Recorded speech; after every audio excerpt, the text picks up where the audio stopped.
I was thinking about it in the context of networking. The principle being that networking should be about the other person, not you. And I'll just read this just briefly. So it says that the Canvas strategy is about adopting a mindset of humility, service, and contribution to others' success rather than focusing on one's own immediate recognition of success. The idea is to clear the path for others, helping them achieve goals, which in turn helps you build valuable skills, relationships, and reputation. By working behind the scenes and taking on tasks that others might not see or might see as beneath them, you create opportunities for learning and growth while keeping your ego in check. Ultimately, the strategy emphasizes a long-term thinking and the benefits of being humble, patient, and diligent contributor to the success of others, which can lead to your own success over time. And I listened to that and I thought that if I could have bottled what the ethos when we first started the GYP was, it was exactly that. We've got some fresh new young talent doing some things that I know you haven't heard before. 1, 2, 3, listen. Welcome to Finances, your home for all things financial, investment, money and lifestyle. Hosted and curated by the very talented team of certified financial planners and Burke Britton Financial Partners. This is episode number 110 of the Finances podcast, and we've got a full house today. I think we only had 2 or 3 podcasts where we've had 4 people, so we'll see how this goes. I'm excited about today because I feel a little bit like a proud dad, or maybe a grandfather or a great grandfather when I'm going to introduce our 3 guests today: Sarah Milgate, Ash Heslop, and Darcy O'Rourke, 3 of the committee members of the Geelong Young Professionals. Guys, thanks very much for joining us on the podcast today. Thanks for having us in. Thank you. Now, I was thinking about how we actually ran today's podcast, because I could probably spend an entire podcast talking to each of you about your backgrounds and what you do. But I'm mindful that we want to focus on sort of the Geelong Young Professionals, the GYP. Obviously, I've got some context that I'd love to add to the GYP discussion. But maybe before we start, I'll open this to any of you. Tell us what the GYP is, and then I'll give some context around my early involvement with the committee. So maybe I'll hit you up, Sarah. Talk to me a little bit about what the GYP is. Who are they? What do they do? I guess the GYP for us, so the 3 of us have only signed on this year, so we're all new committee members. But I guess what I see the GYP is that I guess a committee of like-minded people really wanting to foster and build those relationships across and facilitate events where, like-minded people starting in their career or, may not have the opportunity to network with other business people, giving them a platform to be able to build their networks and I suppose learn from each other and grow their businesses as well. Ash, how'd you go with that description? Is that how you understand I think the Sarah GYP just to be? nailed it. Yeah. So it's really building that succession culture for that younger demographic, and just providing a forum where they can come and network and and learn and share ideas. Darcy, you want to add anything further to that? Yeah. I think one of the differentiators as well is how accessible the events that we run are for people. So you don't need to be a member or anything like that. You can just buy a ticket, come along to an event. It's very low pressure and easy for people to be a part of the events we run. So, yeah. It's I've watched at a distance probably since 2017. 2017 was when I actually exited the committee, and again, I don't want this to be a focus on Jay Burke and his involvement with the GYP, because I want to talk about what's going on today. But I think for the listeners and maybe for the attendees and even for the current committee members, it's probably worth just going back a little bit and talk about the history of where this thing established. And I was talking to a couple of committee members, so ex-committee members recently, about where GYP started. So actually we're at 240 Packington Street now, and LBW Accountants is just down the road in Gordon Avenue, and a couple of the principals, or let me go back a couple of steps, my father, Peter Burke, was a principal here at then PB Financial Solutions. There was the principals at LBW, at Harwood Andrews, Coulter Legal, and a bunch of other practices. And we were always super envious of how much of a connection the principals at a lot of the larger practices, businesses around Geelong had. And there really wasn't anything that existed in a similar vein for younger professionals.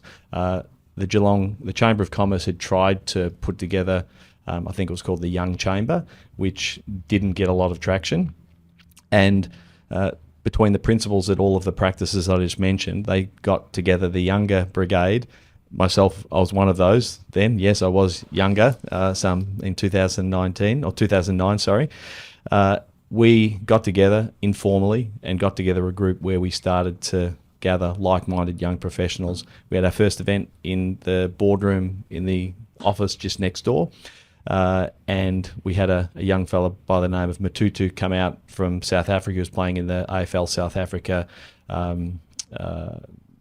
the tournament. The AFL ran a tournament here for like their World Cup. We had him present. It was more of I'd say it was more of the Geelong unprofessionals than professionals, because it was mostly about having a beer, and a few people stayed late and got a little drunk. And I thought, hang on, I think the intent here is to actually be professional. So we then auspiced with the Chamber. Our first event, our first formal event was, I think it was Adam Elliott, who was Academy Award-winning director, and that was in 2010. And the whole intent of the GYP when we first started was to make sure that there was a succession plan, I suppose, for business leaders in Geelong, that there was a network for people to be able to build and grow in business. And I suppose the exciting thing, having watched that from afar the last few years, but being involved from sort of 2009 to 2017, was that most of the people that I was on the committee with, I now do business with in some way, shape or form. So I know Bridget Kelly at Harwood Andrews, the principal at Harwood Andrews, was one of the early committee members. I met up with Caleb Plumridge, who's in media of recent time. I've caught up with the guys at LBW, Pip Stork, who is with Millennial Finance, that was on the committee. So the original intent to actually create connections in the community has happened. And when I look at what events you guys now put on, I'm just absolutely amazed. Like, you've lifted the bar unbelievably, and it's, you know, to have an organisation that has that kind of longevity is a credit to you all. So congratulations. That's probably enough of the backstory. I don't know. I'm not sure which of you had actually put in your pre-show notes that you're interested in understanding sort of the history or the origin of GYP. Hopefully the people out there are reasonably interested in that as well. Can I maybe talk a little bit about how you both, or all of you, found your way onto the committee and why you think it was important to be part? So maybe I'll start with you, Ash. Why GYP? And tell us a little bit about your background and your role currently on the committee. Yeah, so I'll start with why GYP. So I'm originally from New Zealand, and I moved over to Australia in 2010 to Melbourne, and I spent 18 months there, and then moved down into the Geelong region. And I discovered the GYP through colleagues and found it as a really good networking opportunity to meet other like-minded professionals. Since that point, I regularly attended GYP events and really enjoyed them, really enjoyed meeting, like-minded professionals. And then the opportunity came up where I could apply for a committee role. So I put my name forward for that as an opportunity to give back to a community that I've enjoyed over the years, and be able to utilise the skills that I've developed through my career. And then I could take my knowledge and try and grow that part of the committee as well, and work with these like-minded professionals. So. We talked just before we started recording about what your background is. So what's your role on the committee now? Yeah, so I look after design and IT. So essentially, I create all the collateral for the event. So put together all the design materials. So invites. I'll put together the EDMs that goes out to our database to encourage them to, or let them know that events are coming up, and so we then socialise that across our social networks as well. And then coming up to the events, it's obviously creating all the event collateral around name tags, table cards, presentations as well. So the social media world's pretty saturated. If you're working in sort of trying to gain people's attention, how do you stand out as a point of difference amongst all of the noise on social media? And in Geelong, obviously Geelong's a thriving, busy metropolis now.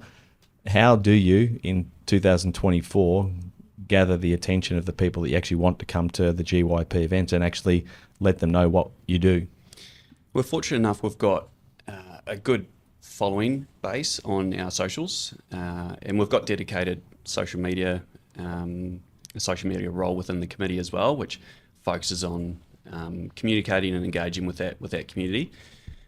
So we're really fortunate that we do have really good engagement across our social channels, and that's, we promote that at our events for people to stay engaged with us, and we can let them know of up and coming events and where they might be able to register, and so we use it as a really good communication tool to be able to, aside from our EDMs as well. Beautiful. Sarah, how are we going so far? How's the audio? We up to par in terms of radio quality, or not quite? Give me some feedback.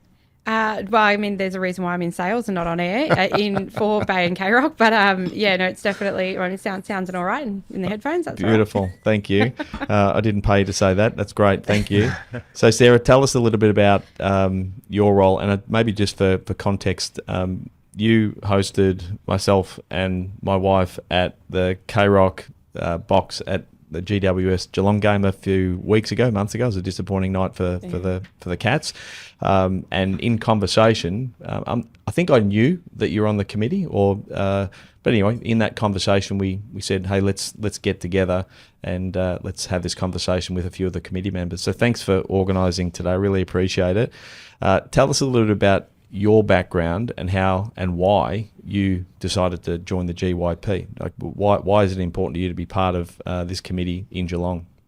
I guess similar to Ash, I'm not originally from Geelong either. So I grew up in regional Vic New South, so Chukamoama, up on the Murray. So moved down here in 2016.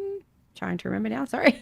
I guess just really wanted to establish myself here. Geelong's home now. So, and really, I moved down for work initially at the Novotel. So with the management there, had opportunities to go to chambers and really build my network. And then through that, found the GYP and, became quite good friends with a few of the committee members. Actually applied a year before I got on, didn't get on. Thanks, guys. But no, the things happen for a reason. It wasn't my time then. And then, reapplied last year, and was fortunate enough to get a role on the committee. So my role is venues. Wedding celebrant. Well, that's one of my other jobs, but so my background is event management. And so through my previous life, I guess, really having those connections with a lot of the venues in town, and so I look after booking all the venues for our events, and I guess really wanting to share the love across the region as well. We've got so many amazing venues that I suppose people may or may not know about, or may not have been to before for certain things. So really wanting to find those hidden gems and where we can do things a little bit differently. And I guess, yes, we're affiliated with the chamber, and, we want to do what, I suppose do similar, like we obviously do similar things to what they do, but really, I suppose, establishing our own identity and utilising venues that maybe chamber wouldn't necessarily go to as well. And I suppose just what you're saying is you're a bit more hip than all those old schoolers that go to the Geelong Businessmen's Club. Is that right? That's where Peter used to go. Yeah. No, I think, I mean, I guess just, doing things a little bit differently. Not necessarily that we're more hip, I suppose, than Chamber. Come on, you can say it. It's all good. You can We're say the it. Geelong Young Professionals for a reason, I guess. No. And I guess, just really wanting to build my, and as I said, Geelong's home now. So really wanting to build my network here and find like-minded people and, I suppose make friendships that, and I've made friendships on the committee that will, last forever. So it's been really good. Have you thought about an event where you're a celebrant and you marry like a bunch of people? That would go down. That'd be a ripper. I'd go to that. I'm already married, so I wouldn't. I mean, I can marry you and Harry again. That's fine. Maybe we could. Maybe we could renew our vows. Renewal. That'd be great. Well, legally, we can't just do a wedding, but we do need a month's notice to do a wedding. But finer details. We don't need to worry about details. Our world of finance, you don't worry about compliance in finance. That's all good. It's all good. We can do a whole bunch of commitment ceremonies. That's fine. We have actually thrown out the idea, actually doing something similar on with K-Rock and Bay. So it's it's always been an idea they've wanted to do. We did actually give away a wedding on air, and I was the celebrant. I donated my time to do that. Which I suppose in all my spare time, also have my own celebrant business. Yeah, it's interesting just how much thinking about what you've already spoken of. How hard it is to gain people's attention and how the need to continue to innovate and have fresh blood and fresh ideas. Darcy, you're similarly been on the committee for about 12 months. Is that right? Yeah. So we all started at the same time. Yeah. Yep. So talk to me a little bit about why you're interested in jumping on the committee. You, like me, are in the world of finance. We live in what could potentially be considered a pretty boring, mundane world. I know you and I both don't think that, but the external world might. What was the motivation for you to jump on the GYP? I'm assuming you're super busy with work and seeing clients. Why is it important to do something outside of that for you? Why is it important for you and also for the people that you interact with? Yeah, so it's sort of a similar story for me as well. I guess one of the differences is I did grow up in the Geelong area, but like a lot of people that grew up here, when I finished university, I moved up to Melbourne. So I built a career for myself in Melbourne, had networks in Melbourne, and didn't really have that in Geelong. So when I moved back, I started attending some of the GYP events, really liked the way that they were run, really liked the vibe, how welcoming they were. It's very easy to walk up to anyone and have a conversation. So that sort of that's what got me interested in the committee and being involved. And then outside of that, I'm a solo business operator, so I don't have any employees, I don't have a team. And being part of the committee kind of gives me a bit of a team to work with as well. So there's that social side of it. Because yes, I do talk to clients and deal with clients in my day-to-day job, but it's very different dealing with someone in that way compared to having sort of a colleague. So there's that social element as well for me. So yeah. Well, one of the things you said about building relationships, one of the things I think is that I've noticed is that what I suppose the GYP is trying to do and has done over a number of years is try to encourage people to build relationships, build connection, maybe without self-interest. Because if I had an observation about what networking was historically, it was always quite transactional. Like it felt very forced, or B&I that was type stuff. Yeah, that the idea was that there was an immediate benefit or an immediate gratification that we would receive. Whereas my view on networking is that it's a long game. It's a long game of promoting and endorsing and supporting others that you may or may not benefit from in the long term. But we know that if you do support others, you end up benefiting yourself.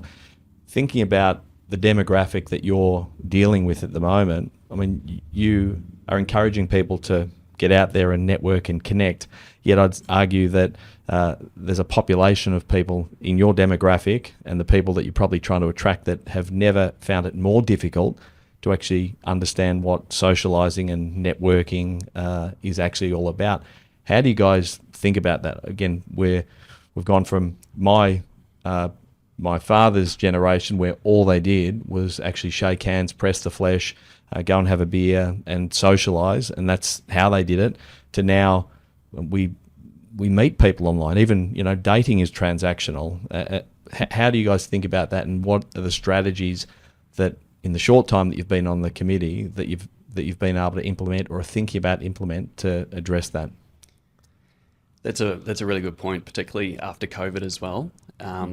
Like trying to get that community together and network in person has been a challenge for people to get outside their comfort zone and get past that social anxiety component to get back into the swing of things, so to speak, as pre-COVID. But what we try to do and what we have done since we came on board is we've gone out to our customer base and really asked them what they would like to see at our events and what we can improve on.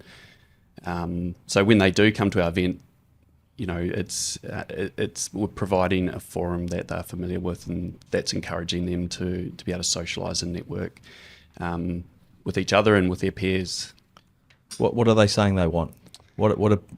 Maybe let's qualify this, because when the committee first began and people said, "What's the age range?" I said, "Well, I don't know. If you feel young and you feel professional, then come along." Like the idea was that you might be coming along in support of some of the people in your business that are you're trying to promote or trying to get out there to network. What is that target audience? So what is your target audience, and what are they saying that they actually want in terms of events and information and content? What are they like?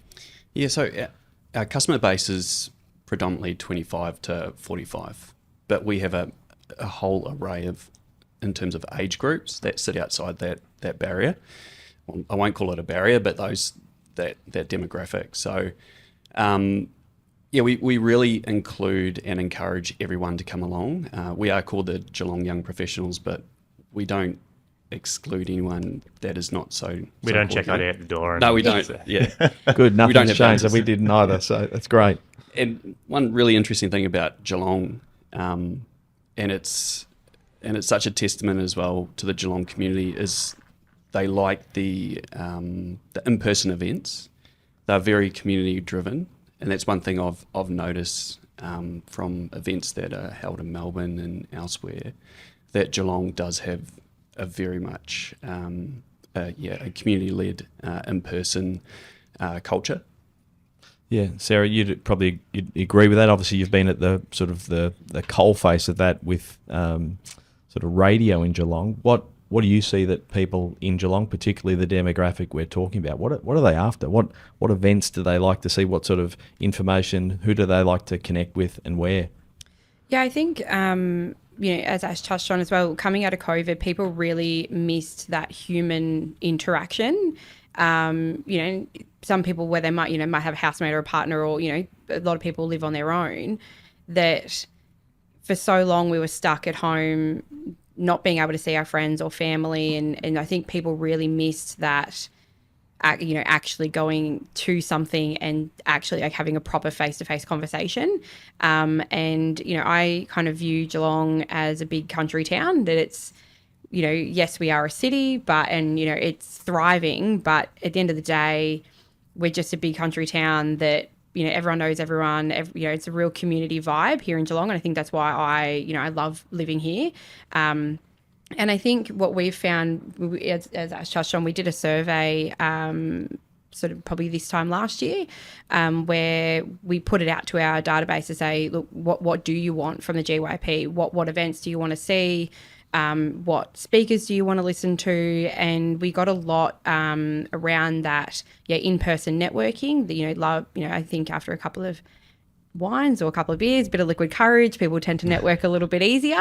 So everyone loves an after work, an after five drink. And I think as well that professional development, hearing from stories of people, and I guess people that, maybe grew up here in Geelong that have made good.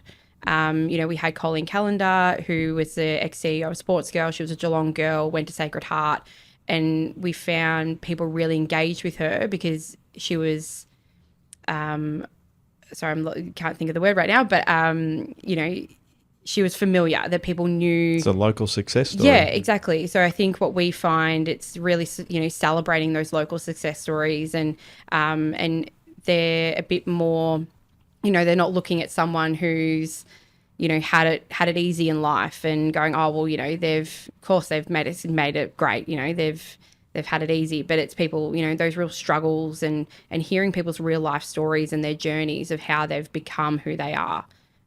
We find, people really relate to that. Yeah, and Geelong's full of those. I mean, you said Geelong's a small country town, but it's got a small country town mentality, but we're growing, we're thriving. There's so many great success stories here. Peter, my father, is always sort of reinforced. Like, he was a ring-in. He was from the Wimmera, from Horsham, came to the big city, which was Geelong, from Horsham, and he has always just been such a massive advocate of Geelong, being that if you do the right thing in Geelong, and you build connections, you build networks, you'll succeed. If you do the wrong thing in Geelong, you may as well piss off, because someone is going to know, who's going to tell someone. The degrees of separation are pretty small. You obviously would notice this, Darcy, from a financial planning point of view. You meet someone, they know someone who knows someone straight away. Yeah. In terms of how that, I suppose, connection in Geelong, how that sort of influenced how you operate on the GYP. Is there anything specifically that maybe you've either suggested or brought to the GYP that maybe you think wasn't there previously, either how you network or how you communicate with the people in the community, or are there any other strategies or speakers that you'd like to see present at events in the future? Yeah, I think given I've only been on the committee for around 12 months now, I haven't really made any radical changes or anything like that. It's kind of been easing into it. And obviously it's a part-time role for all of us as well. But yeah, I'm always keen to look at bringing on new speakers, and my role is sponsorship. So bringing on new sponsors. One of the sponsors we recently had on was Geelong Property Hub. So they're like a really good local success story. The director there is actually going to be speaking at a panel that we're running shortly. So just bringing on different sponsors and things like that, different businesses. Their employees have been coming to our events for quite a while. It's not uncommon to sort of get 10, 15 of their team at our events. So it was good to bring them on as sponsors. So talk to me about sponsorship and events. Obviously, events that of the quality that you guys run, they're not cheap to run, and they require a lot of people power. They require a lot of attention and organisation, and funding's super helpful, particularly if you're getting speakers. So I know historically we struggled in terms of trying to provide or get marketing and sponsorship. What are the biggest challenges for you in trying to get event sponsorship and get the funds to do what you do now? Yeah, you've just got to find alignment, a business that has alignment with the event and what GYP is about and what they're doing as a business. So for a business like Property Hub, it does fit quite well. The demographic for Geelong Young Professionals really does tie into their local area. Armstrong Creek is where it all started for them. So there's a good alignment there. It's really just about finding a business that fits with what we're wanting to do. So the next one that we're running is about local business success stories. So it'll just be about getting a sponsor that aligns with that. Yep. So what are some of the other collaborations that you've done? And again, I'm mindful that you've only just started, and any of you can answer this, but I'm just thinking about how you collaborate with business. So if there's business owners out there listening to this, why would they want to sponsor an event? Why would they want to get involved either in name or in support? Ash, you got any thoughts on how you go about attracting sponsors or businesses or organisations to be part of GYP? Yeah, I'm mindful that this is Darcy's wheelhouse, but it's about aligning with a business that's very much about promoting Geelong as a region and promoting the professionals here as well. It's great exposure for them and their businesses to come along to the event, particularly with their staff as well, to be able to network, as well as we always provide an opportunity for them to speak at our events and tell us a little bit more about their business, which again, it's information sharing and great exposure for them as a business across a community of young professionals. So it is a great opportunity, and we encourage any business out there to, in any capacity, to get involved with sponsorship. How do you go, Darcy? Is that he's talking your wheelhouse? That was a great explanation. Yeah, beautiful Plug. Yeah, good. One of the other things I suppose I want to talk about in terms of attracting new members to GYP, not only sort of sponsors to run events and to promote what you do. There's not much point having an event if you've got no one that turns up. Who else? We mentioned the demographic, but who are the type of people that are coming to your events? Do you have a sort of a snapshot of what professions they're from, whether they're white collar, blue collar, in management, employees? What's the breakdown? If you know, if you don't, it's totally fine. But who do you see at these events? I guess historically, probably predominantly white collar, I would say. A lot of finance, lawyers. I would say the other guys can probably, accountants, real estate agents. Yeah. I mean, obviously GYP is open to absolutely everybody. So if you're not in those professions, please don't feel like you're not invited. And I suppose we find a lot with our social events, we definitely get, people coming along on their own, where, they feel, but as Darcy mentioned earlier, it is a very welcoming environment. We make sure that as a committee we're at that door, and if someone does walk in on their own or might only walk in with one or two other people, that we do try and introduce them to other people to start that networking. People might not feel comfortable just walking up to a group of people, and so we try to help facilitate that as well. But then we also find that some businesses will send 10, 15 people from their business, but it's also a chance for them to network, but also to spend time together outside of the workplace as well. So it's a very social aspect to especially our after work events. And then with our breakfasts and other events that we have, we find, depending on the speaker, it really determines the audience. It's whether someone might be interested in that particular field, or they've seen that speaker before and they really resonate with them and want to learn more about their story. So I think it is a bit of a mix, but we have an average of 80 to 140 people at any event, so it's a really good mix of people for people to network with, but also as a sponsor coming on board, it's a great opportunity for them to get in front of potentially over 100 people that may or may not know about their business. Did you guys all go to events before you're on the committee? Yes. Yeah. I think it was probably a prerequisite of how many events have you attended. Before any of us got appointed, for sure. Talking about events, did you have a favourite event, favourite speaker, something that resonated most with you? I think the first event I went to really stood out to me. That was a networking event. It was the Winter Social, I believe it was, and that was probably 2 years ago, something like that. The thing that really stood out is, again, the stuff we've sort of harped on about, how welcoming it was, how easy it was to speak to people. It's something that if you haven't done a lot of networking, this is a good entry point, a good place to start. You're not going to be put on the spot, put under pressure. You can just rock up, have a good night and meet a few people. It's very relaxed.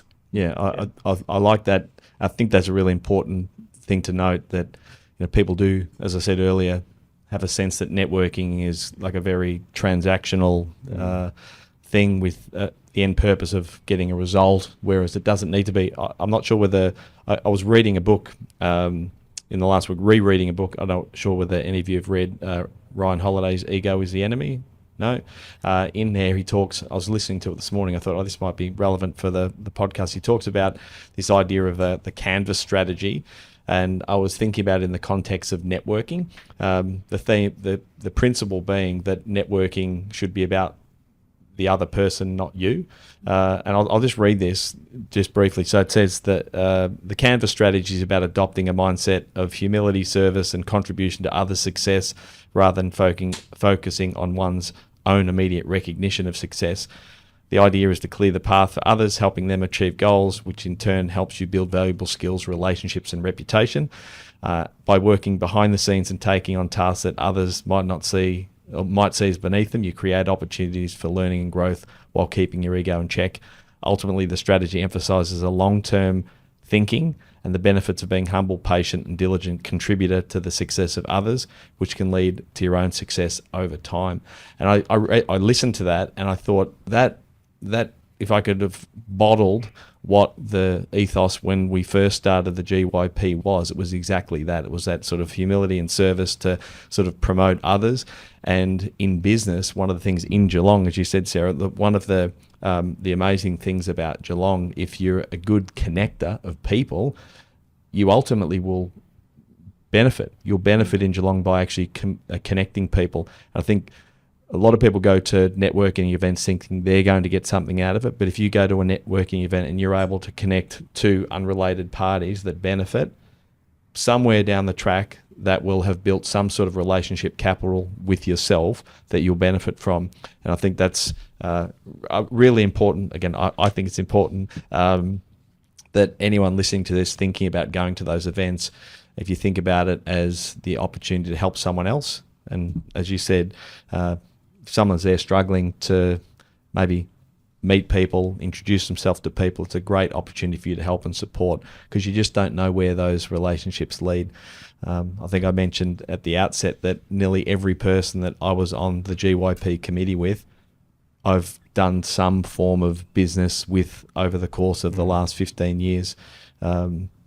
It's kind of like in the last month, I've talked to, met, done business with 3 or 4 of the previous committee members on the GYP that prior to that I did not know. So I think, that's my little rant for now.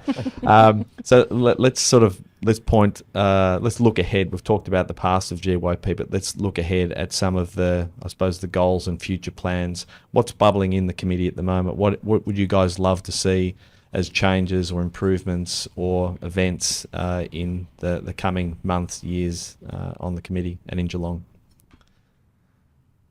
I might sort of go a little bit rogue here. Go rogue, I like it. That's fine.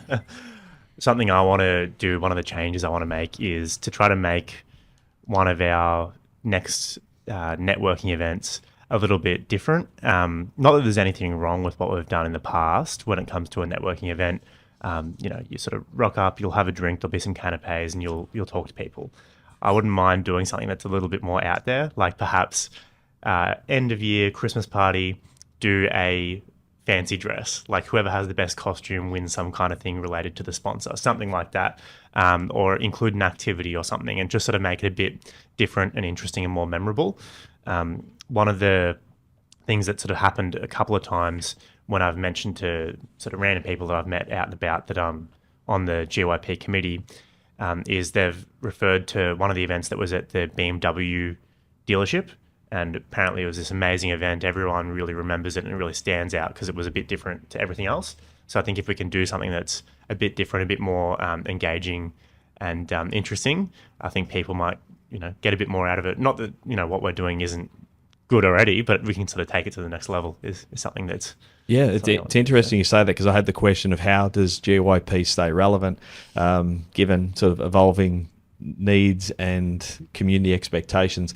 I think if I'd raised a fancy dress ball or something in 2010, I would have been kicked off the committee. But you're right. Wait until we get out of here, that might kick you off. but I think I suppose the response to that is you do have to continue to innovate. I mean, the world moves really, really quick. And we were talking off air, Ash, about like technology and AI. And I think if we're not thinking laterally, if we're not thinking about how we can support the community's needs and also the members that are, and also the original intent of what GYP was all about, then all of the good work that's been done over the course of the last 15 years is potentially lost. So the need to innovate. Ash, you got any other crazy left field ideas? Oh, not from me. No, but you've got a very good point around, we constantly need to remain relevant, and we do engage constantly with our community just to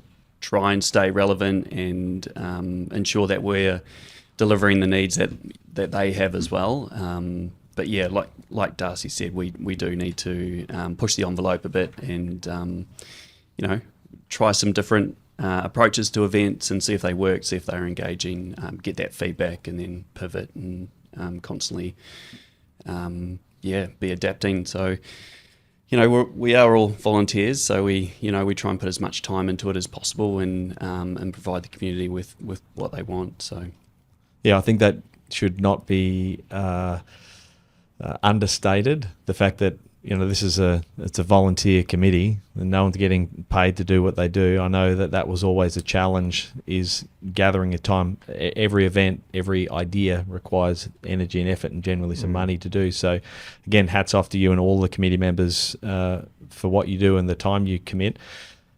Sarah, any left field suggestions around what GYP could be doing to innovate and stay relevant? I think, I suppose just touching on what the guy said, just maybe trying things that are a little bit left field, a little bit different, going to venues that, maybe you wouldn't necessarily think of for a networking event, or, whether it is we go and play bowls, or we, rather than just going into a room with 4 walls and maybe a couple of windows and have a glass of wine, it's, doing things a little bit different, getting people out of their comfort zones as well. And I think maybe initially people might be a little bit wary, but everyone knows they're going to have a good time. So you get a few friends together, have a good night, meet some new people. That's what it's all about. So if we do something a little bit different and crazy, it's and I think with the GYP we can do that as much as we are affiliated with the chamber, but we have, I suppose, a little bit more scope to be a little bit more crazy than chamber can be. So it's we can, why not? Yeah, a license to go rogue. I like it. I like it. Jeremy may not agree with us, but... So maybe let's give a shout out to some of the other committee members. So is Jeremy on the committee, or is Jeremy at the chamber? Jeremy's the CEO of the Chamber of Commerce. Oh, of course, yes. Yep. So, you better make sure that who you're auspiced by is pretty happy about it. We used to have... forgot who it was, used to sit on the committee on the committee from the chamber, and we didn't always agree about the approach, but I think that was half the battle, is making sure that we're thinking differently. We're different, and I mentioned the fact that we probably have a sense or a tendency to think transactionally about how we think about relationships. We also I don't think we do a very good job of thinking long term. The whole idea of, I suppose, networking is that it's, even though there's immediate gratification in going and meeting someone new and having a drink and going to a great venue, I think the ultimate goal in bettering the professional community in Geelong is making sure that those long-term networks and connections are really strong. And again, if I was adding my 2 cents worth of what events could or should look like in the future, it would be a real focus on the value of the long game in networking. And I think there are so many amazing stories. I'm thinking about some of the the principles now that of practices, accounting practices and legal practices and financial planning practices that have succeeded in Geelong through building networks and connections. And those networks and connections, they can be sometimes just it's a coffee with someone, it's a wine at an event, but all of those things in the cumulative effect of all of those conversations and relationships are what actually makes Geelong such an amazing place to be, a thriving place to be, and I suppose so exciting for young professionals today. So maybe I want to just sidetrack a little bit, touch on a couple of personal things, because there's a few things here worth noting. Darcy, I want you to tell me about what this 75 hard challenge is. I saw that and thought, what's 75 hard, and what's going on there? And converting a van into a camper and travelling across the country. Just tell us a little bit about that. Yeah, so I guess the two kind of go hand in hand. So at the end of the year in December, I'm getting married, and congratulations. Thank you. For our honeymoon, we're going to be travelling around the country in a van that we're converting. So we're about I'll be optimistic and say we're about halfway there. But Are you converting the van yourself? Yeah, Yep. DIY. Yep. So my fiance is an architect, which is quite helpful. Yep.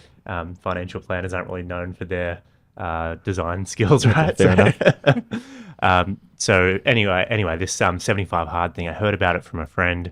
It's basically a fitness and mental toughness challenge is how they market it. So there's a few different things you have to do every day for 75 days straight. So the first thing is exercise twice a day for 45 minutes each session, and one of them has to be outdoors. Okay. So we're in winter now, so I've kind of been like running outside in the rain and that kind of thing. Then the next thing is a diet. So you've got to follow a diet every day. You have to drink around 4 liters of water, a gallon of water. That's quite challenging, getting that done in a day. Take a progress photo and read 10 pages of a book, and no drinking. So it's like a pretty intense challenge. So I'm at day 61 right now. So you're on the home stretch. On the home stretch, yeah. Beautiful. Yeah. I was thinking I had Tanya Differding from Achtung Camper on the podcast. Great. We'll have a listen to that. She was fantastic, talking about just that sort of vagabond lifestyle, something that I'm super envious of. Have you got kids? I don't have kids. No. Okay, yeah, so bit easier. Well, I've got 5 kids, so it needs to be a big van when we head out. You've got kids, Ash? Yes, I do. Yes. Yeah. How many kids have you got? I've got one daughter, 10-year-old daughter going on 16. Oh, awesome. Good luck with that. Thank you. Yeah. Yep. So how are you managing to handle a 16-year-old / 10-year-old, and you work on the committee and what you do with Bar and Water? How do you manage it all? Yeah, it is a constant juggle. But yeah, it's just setting aside time for everything, right? So it's, when I'm at work. You got time to do a journal and 90 minutes of exercise a day. Can you fit all that in or not? Well, when I first met Darcy, he was doing the keto diet. So, it's, maybe I need to try one of these diets to try and, get things in order a bit. Sounds like you've been listening to the Huberman Lab, or what podcast are you listening to at the moment? Where'd you get the inspiration for? It was a friend that got me onto that one. I've started listening to this guy's podcast who created the 75 Hard Challenge. Yeah, who is it? He's out there. His name's Andy Frisella. Okay. So he's very, very... You can imagine an American guy that created a mental toughness challenge, what he would be like. Okay. He likes his guns, he likes his trucks, he likes his Donald Trump. He's that kind of guy. So it's an interesting listen. It's amazing how much American content we listen to, other than obviously Bay FM and K-Rock. We obviously listen to a lot of that. What podcast are you listening to, Sarah? Is there anything that you're enjoying at the moment? At the moment, I don't have a whole lot of time for anything outside of work, GYP. My partner has a 5-year-old son, so it sort of takes up. And then also having my own business, it's So tell me a little bit about your business. I sort of glossed over things earlier, but what's the story with your business? What do you do? So as a marriage celebrant, yes. So as I said earlier, my background is event management. So I was at the Novotel here in Geelong for about 5 years, and I was planning all the weddings and doing that side of thing from a venue perspective. But just thought it would be a cool little side gig. So I thought, why not? Did my course, got my registration. COVID happened, so couldn't actually do anything with it initially, but. I've been doing it now since 2021. I did my first wedding and, just love it. It's sort of, I guess a bit of a side gig, but, I love it. I suppose I get a little bit of my events life back. Obviously now working in sales for the radio stations. But it's really, I suppose, another opportunity for me to meet lots of venues and meet lots of new people and get to know people's stories. And I guess, at the end of the day, your celebrant's there just to tell your story. And, and... Well, what's interesting with all three of you is that you've all got 100 things going on at once. You've got kids, you've got family, you've got business, you're on committees, you're out there networking. For those people of a similar ilk to yourselves who say they don't have time to do anything, what do you say to them? Like what? Because this is a bit of a bugbear for me. Again, a father of 5 kids. My eldest is 18. I goes 18, 16, 14, 9, and 5. It kills me when not only my kids but other people say I don't have time to do that. Whereas you guys seem to have found all of the nooks and crannies in your life to fit in exercise and challenges and travel and family and business and being a celebrant and managing events and being on the radio and looking after family. How do you do it, and what do you say to people out there that say, I haven't got time, like I haven't got time to network, or I haven't got time to build my own business? What do you say to them? I guess for me, it's finding the things that you love to do. And I suppose what's the old saying? If you love what you do, you don't work a day in your life. But it's, I love working in radio. I love being on this committee, and I love spending time with my friends and family. And I guess, if it doesn't feel like a chore, you'll find the time. You make time, also lots of lack of sleep, but I guess, if you enjoy it, then you'll make time. Ash, what would you say? Anyone out there that doesn't have enough time? I think when you're doing something, so whether it's time with family or time at work or time on your health, going to the gym, you just put 100% of your focus in on that one thing. And then you'll be surprised at how productive you are with that one thing. So you're maximizing your time on that particular task or whatever you're doing. So that's my little tip. I like to get up early, go to the gym. That starts my day. And then I'm a sucker for routine. So I do that every day. And then that sets my day up. And then it's just, everything just goes from there. Darcy? Yeah. I think time is the only thing that is constant that everyone has the same amount of. Like, someone might have more money than you, they might be older than you, younger than you, more experienced in some way or another, but everyone still has the same time in a day. So it's about how you choose to allocate your time and what you prioritize. The reality is, before I was doing this, we've talked about this challenge, this 75 hard challenge. The time that I was, spending before sitting on the couch watching TV, I'm now using that to exercise. So you still have that time somewhere. You're just choosing to use it for something else. So it's about prioritizing it. Yeah. I've got firmly of the belief that we spend far too much time either pondering the future, like in a sort of an anxiety-producing way, or reflecting or dwelling too much on the past. And I think, Ash, you nailed it. Like, you get up and be in the moment when you're exercising or whatever you're doing. If you're on the committee, you're there. You're embedded. Your attention is fully there.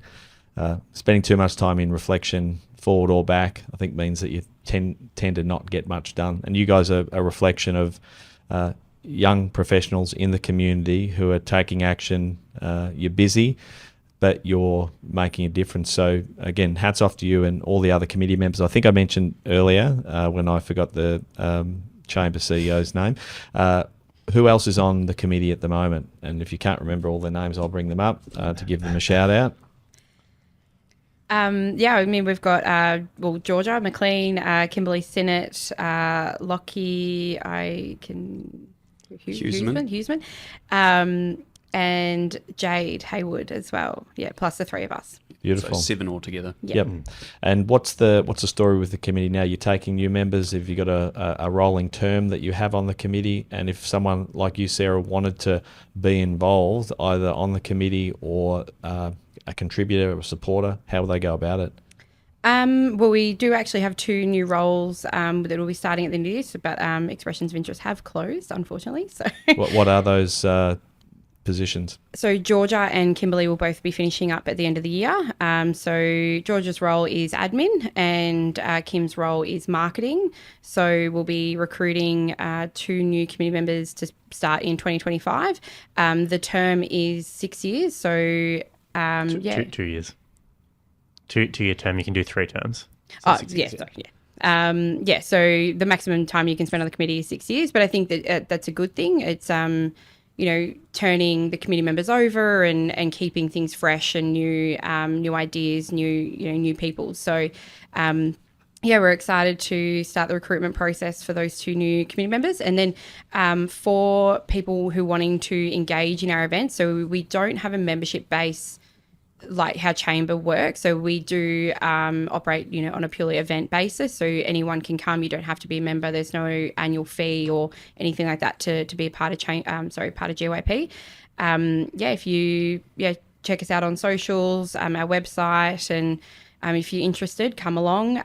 Also, you can reach out to us if you've any questions or any ideas. We're always open to new ideas. So if anyone sponsorship or event-wise, reach out and let us know. Yep, so the website's gyp.net.au, and on all other socials, is it GYP? GYP Geelong on Instagram, and then GYP Committee on LinkedIn and Facebook. Okay, and is there a subscription service if people want to be on the mailing list for events and those kinds of things? Yeah, so they can sign up to our subscription list on the website.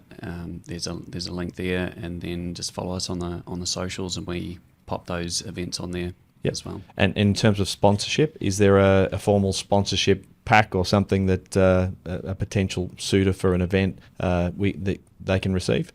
Yeah, so because we do it on an event by event basis, and there's things like speakers, the sponsorship varies from event to event.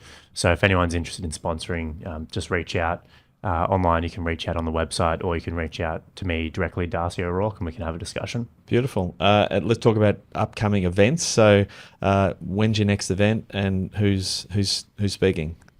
We've got 2 events coming up. So we've got our intimate dinner series with Rachel Patterson, who is the General Manager of Geelong Broadcasters, also the first female General Manager of K-Rock and Bay. So, pretty excited to have Rach on board for that. Rach is a ripper too, so get on to that. Fellow Kiwi like Ash. So, she's a bit crazy. She's, been in Crazy's radio. good. We all are. Been in radio her whole life, basically. So started in a little town called Dunedin in New Zealand, if anyone knows where that is. Bottom of the South Island. Yep. Apparently the coldest place on the earth. Really? Yeah. Is that true? Well, not the coldest place on the earth, No, but it it is freezing. Okay. It spends a lot of its time in snow and ice. So that'll be Thursday, the 29th of August. So it'll be what we call our intimate dinner series. So maximum of 12 people will be at that. So tickets are available on our website at the moment. Whereabouts is the event? So that will be at Nautica at Ridges Geelong. And then our next breakfast event will be a panel, which is on the 3rd of October at the Novotel, so down on the waterfront there. And that is, I suppose, essentially a dinner series on steroids. So we've got 4 local business owners that have built their business from the ground up, and all telling us their stories of how they started, how they got to where they are, the highs and the lows. Can you share who those panel members will be, or are they not decided yet? No, we are. I guess, if Darcy, if you want to. Yeah, so we have the businesses we have. So we have Geelong Property Hub. So yes. They're going to be there. Gork is going to be there as well. Geelong United, the basketball team, and then Upstate. So a really good mix, really exciting businesses to hear from. Awesome. Any other closing calls to action for anyone out there listening, either a business that wants to get involved with sponsorship, someone who wants to come to an event, or someone that may be interested in being on the committee, or maybe a venue, that an exciting or new venue that wants to be in partnership with GYP? Any other calls to action before we close this one out? I would just encourage anyone to come along to our events, whether they're just entering their career, or whether they've been there for a wee while and want to do some networking. Just encourage everyone to pop along and come check out our events. Sarah, any closing comments? I guess, reach out if you've any questions, whether it's sponsorship, attending, a venue. We're always up for new ideas. So, just reach out to us on socials, on the website, and, look forward to seeing them at the next event. And you get the last word, Darcy. Last word. All right, sponsors, reach out. No, I'd say the biggest thing is what Ash is saying and Sarah's saying, come down to an event. Like, they're great events. You're going to have a good time. You're going to meet some people. I can't really think of any downsides. Like, it's just worth coming down, at least to one, see how you go. You're going to have fun. I would love to see you there. Beautiful. Well, to the three of you, congratulations on everything you've done in your short time with the GYP. I'm excited to continue to send my younger brigade over to events. I might even turn up at an event every now and again myself. And to all of the past members, the past committee members and past speakers and contributors to GYP, I think it's a huge testament to the Geelong community and those people that have gathered together, that now sort of 15 years on, the GYP is running strong and going from strength to strength. So congratulations to the three of you. Thank you for joining me on our little podcast. I look forward to getting this one out there. And thanks again for your time. Thanks for having us. Thank you. We hope you enjoyed today's episode. If you're keen to understand more about how financial advice could benefit you, follow us on Instagram, Facebook and Twitter at Burke Britton FP, or Google Burke Britton Financial Partners. Check out our client reviews, testimonials, and make a time to meet one of our certified financial planners by clicking Book Now on our website. Thanks for listening. Any information contained in this podcast is of a general nature only. No account was taken as to the objectives, financial situation, or needs of any particular person. Therefore, before making any decision, listeners should consider the appropriateness of any information with regard to their particular objective, financial situation, needs, and seek independent advice from a licensed professional specific to their circumstances. That translates to don't be a moron and act on what some random person says on a podcast. Take personal responsibility, do your homework, ask questions, and speak to an actual human that knows what they're talking about before you do anything.